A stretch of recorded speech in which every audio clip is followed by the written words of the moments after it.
Part 3 में हमने ये देख लिया था कि हमारे पास सारे एलिमेंट इंसर्ट हो चुके थे, लेकिन हमें केसेस फॉलो करने हैं ताकि हम इसको फिक्सअप कर सकें रेड ब्लैक ट्री में। ठीक है, हमने देखा कि यहाँ पे रेड रेड फॉर्मेशन हो रहा था और इसका जो अंकल था यहाँ पे वो ब्लैक था, यानी कि क्योंकि ये नील है तो नील ब्लैक है, और यहाँ पे रेड रेड कॉम्प्लिकेशन है तो हमें इसको फिक्स करना पड़ेगा। अब हमने देखा कि ब्लैक जो है वो कब फॉर्म होता है, केस 2 में, केस 3 में। तो रोटेशन हमने देखा सेम साइड पे है, इसलिए हम रोटेशन एट ग्रैंड पेरेंट करेंगे।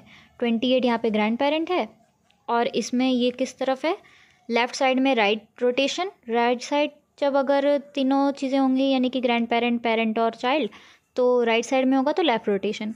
यहाँ पे हमारे पास किस तरफ है, राइट साइड में, तो किस तरफ रोटेशन होगा, लेफ़्ट साइड में। रोटेशन का हमेशा ध्यान रखना है। ठीक है, अब हम इसको रोटेट करके देख लेते हैं केस 3 के थ्रू। 25 तो वैसे के वैसे ही रहेगा, ये रोटेट होगा बस, तो ये वाला साइड तो सेम ही रहेगी। ठीक है, ये यहाँ पे था, यहाँ का यहीं आ जाएगा, ये रोटेट होगा इस तरफ से तो ये नीचे आ जाएगा और 45 ऊपर चला जाएगा। ठीक है, तो यहाँ पे 45 आ जाएगा और 28 ऐसे करके इधर साइड से इधर आ जाएगा रोटेट होके, और ये यहाँ पे आ जाएगा 80। अब देख लेते हैं कि केस 3 क्या कहता है, रिकलर करने को पेरेंट को ब्लैक और ग्रैंड पेरेंट को रेड। पेरेंट कौन सा था यहाँ पे, ये था 45 हमारा पेरेंट था, इसको हमें करना है ब्लैक। पहले ये रेड था, अब ये ब्लैक हो जाएगा। और ग्रैंड पेरेंट ये 28 था ग्रैंड पेरेंट यहाँ पे, क्योंकि ये जी हमारा 80 है ना, तो इसका पेरेंट ये हुआ और ग्रैंड पेरेंट ये हुआ। तो 80 जो है वो हमारा ब्लैक है, इसको हमें रेड करना है। तो 28 को हम फिर से रेड कर देंगे।